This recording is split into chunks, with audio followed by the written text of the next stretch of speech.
Hello guys, आज मैं आपके लिए लेकर आया हूँ दैट्स माय बॉय यानी ये मेरा बच्चा है मूवी की कहानी को। तो कहानी की शुरुआत होती है एक स्कूल से, जहाँ पर हम एक बच्चे को देखते हैं जिसका नाम था डॉनी बर्गर, और वो सच में KFC के बर्गर की तरह ही मसालेदार है, क्योंकि इसको अपने क्लास के कोई भी लड़की के ऊपर इंटरेस्ट नहीं है, बल्कि क्लास की मैडम के ऊपर ज्यादा दिलचस्पी है। इसीलिए वो अपने साथ स्कूल में 2 हवस भरी मूवी की टिकट लेकर आया है, जिसको वो अपने क्लास के टीचर के साथ देखना चाहता है। अब वो अपनी चूजे दोस्तों को लड़की पटाने के बारे में बता ही रहा था, तभी वहाँ पर एंट्री होती है इस मूवी की मेन किरदार की। हम मैरी नाम की एक टीचर को देखते हैं जो कि लचक लचक कर स्कूल आती है, जिसको देखकर उनमें से एक चूजा अपने हथियार को ढक लेता है, जबकि उसके हथियार का सेंसर अभी तक काम करना शुरू भी नहीं किया है। खैर, डॉनी उस टीचर को अपने साथ हवस भरी मूवी देखने के लिए कहता है, लेकिन मैरी उसके साथ जाने से मना कर देती है और कहती है कि वो उसकी टीचर है, ना कि उसकी गर्लफ्रेंड। इधर डॉनी को इस बात पर कोई भी फर्क नहीं पड़ता और वो अपने टीचर को ही गंदे गंदे इशारे करने लगता है, जिससे टीचर वहाँ से चली जाती है।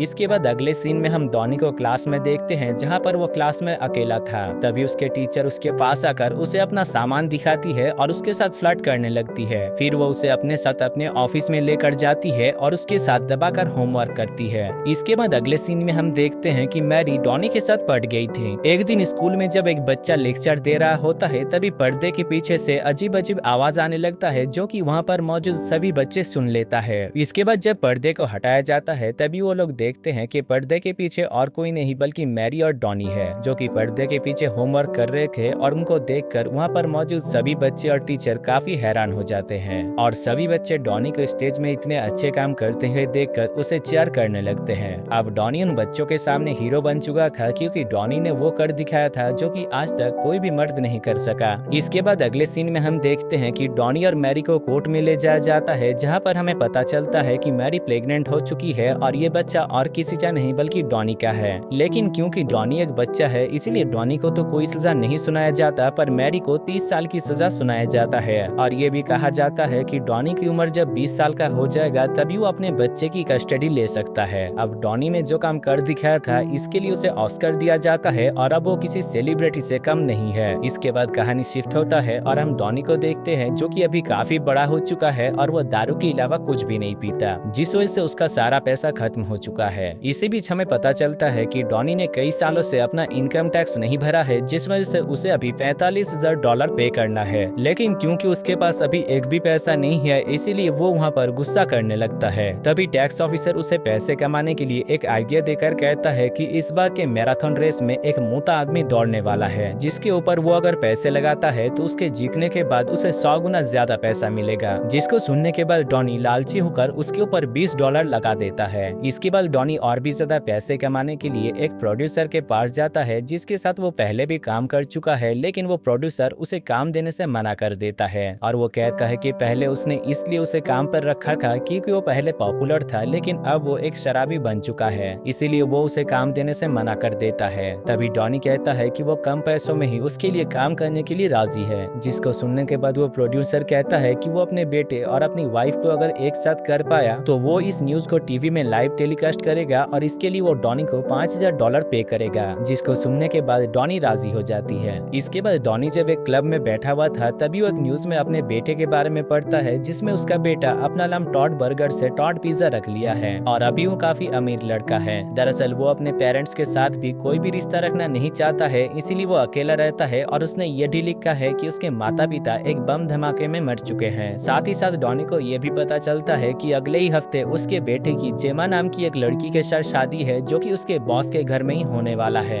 इसलिए डॉनी अपने सामान को पैक करके उसके घर चला जाता है, और वहाँ पर पहुंचकर वो कहता है कि वो टॉड का बचपन का दोस्त डॉनी बर्गर है। उधर टॉड जब उसे देखता है तो वो उसे पहचान लेता है कि वो उसके पिता है, लेकिन वो अपने दोस्तों के सामने उसे अपने दोस्त कहकर ही इंट्रोड्यूस करता है। थोड़ी देर बाद टॉड डॉनी को लेकर एक रूम में जाता है और उसे वहाँ से जाने के लिए कहता है, लेकिन डॉनी वहाँ से जाने से मना कर देता है, और वो कहती है कि जेल में उसकी माँ काफी बीमार है, तो उसे उसकी माँ के साथ मिलने के लिए जाना चाहिए। लेकिन टॉड जाने से मना कर देता है और कहता है कि वो अपने पेरेंट्स के साथ कोई भी रिश्ता रखना नहीं चाहता है। इसके बाद से हम देखते हैं कि डॉनी टॉड के साथ ही रहता है, और पार्टी में आए हुए लोगों के साथ उसकी काफी अच्छी दोस्ती भी हो जाती है, यहाँ तक कि वो सभी लोगों का चहेता भी बन चुका था। अब शादी के दिन फादर नकनली टॉड से उसके पेरेंट्स के बारे में पूछते हैं, जिसके जवाब में टॉड अपने पेरेंट्स के बारे में बहुत ही उल्टा सीधा गालियां बकने लगता है, जिस वजह से फादर नकनली टॉड के ऊपर गुस्सा होकर उसे मारने लगते हैं। दरअसल फादर नकनली पहले एक रेसलर रह चुके थे, लेकिन रेसलिंग में ही उसने एक प्लेयर को जान से मार दिया था, इसलिए उसे रेसलिंग से बाहर निकाल दिया था। इधर फादर टॉड को काफी बुरी तरीके से मारता है और तभी टॉड के पिता यानी डॉनी फादर के सर पर एक बियर बोतल मारकर उसे बेहोश कर देता है। इसके बाद टॉड डॉनी और अपने दोस्तों को लेकर बैचलर पार्टी में चिल करने के लिए जाता है, जहाँ पर पहुंचकर डॉनी को अच्छा नहीं लगता, इसीलिए वो टॉड को लेकर अपने फेवरेट क्लब में जाता है, जहाँ पर वो दोनों काफी एंजॉय करते हैं। इसी दौरान उन दोनों के बीच रिलेशन भी ठीक होने लगता है और टॉड डॉनी को माफ कर देता है और अपने मॉम से भी मिलने जाने के लिए राजी हो जाता है। लेकिन डॉनी उसे जाने से मना करता है, क्योंकि वो अगर अपनी मॉम से जेल में मिलने के लिए जाता है तो न्यूज रिपोर्टर वाले भी वहाँ पर पहुँच जाएंगे और टॉड को लगेगा कि डॉनी ने पैसों के लिए सब कुछ किया है, इसलिए डॉनी टॉड को अपने मॉम से मिलने से मना करता है। लेकिन टॉड डॉनी के बात को ज्यादा सीरियस में ना लेकर अगले ही दिन अपने मॉम से मिलने के लिए जाता है, जहाँ पर न्यूज रिपोर्टर भी पहुँच जाते हैं और उन दोनों को बात करते हुए लाइव टेलीकास्ट करने लगते हैं, जिस वजह से टॉड डॉनी के ऊपर नाराज होकर वहाँ से चला जाता है। दूसरी तरफ प्रोड्यूसर डॉनी को एक भी पैसा नहीं देता, क्योंकि उन दोनों के बीच कोई भी एग्रीमेंट नहीं हुआ था।